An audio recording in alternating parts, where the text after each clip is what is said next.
मोर जड़ा मानू। अवां लिखियो साईं जीवन रे सफर में के अड़े यादगिरे हुई तें जो विसारण सां बि नथे विसरी। मञाता त इंसान पत्थर खां बि ॾाढो सभु कुछ विसारे छॾे तो, पर को अहिड़ा माण्हू हूंदा जेको जीवन रे सफर में हर पल याद रहींदा। मिना याद आई एयरपोर्ट ते मिना नवी नवी नौकरी मिली थी। मी कदे घर बि छड़िया कोनी था। घरासी परो एक रात बि रहियो कोन तो, परेशान थियण लगो, पर मजबूरी नौकरी करनी हती। अन मी हाणे नौकरी संभाली।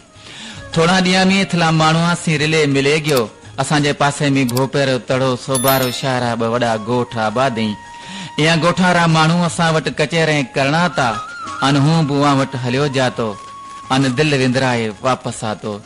सियाड़े में रात रो मच बाड़े असी पिया कचहरे करता। उन्हाड़े में एयरपोर्ट रे मैदान में बेसे अध अध रात ताईं चंदरी चांदन की में पिया बातें करता। अन नदीमड़ा मिठी FM रा प्रोग्राम सुनता। सब मौसमा सुठे पर वसकारा नथा विसरी। ये मुल्क रा मोर जड़ा मानू, ये मुल्क रा मोर जड़ा मानू। जड़ा सुबह सवेला गुंजारे जी कतारा करे मथा ते भता खड़े लाड मां बाहें लोडे खेतरा सुमा रवाना थीता। अजब अंदाज होता। मोरा खा रक्स विसरे जातो।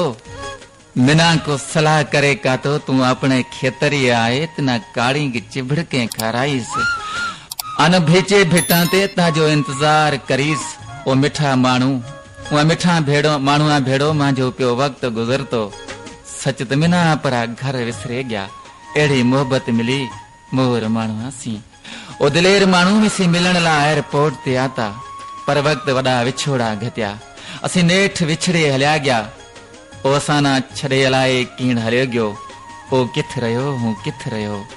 ओ ते गाम छड़े गयो, पर अज बि हूं शाम रे टाणे अन चंदरी चांदन की मी एयरपोर्ट ते बेसे उहारो इंतजार करां तो।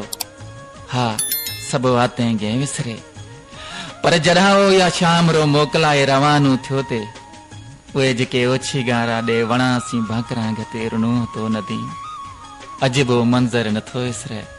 वसकारा वरे आया, पर ओ नाया परदेसीड़ा जिकाला अजब असां जो रूह या भिटां ते रुलतो रहे तो।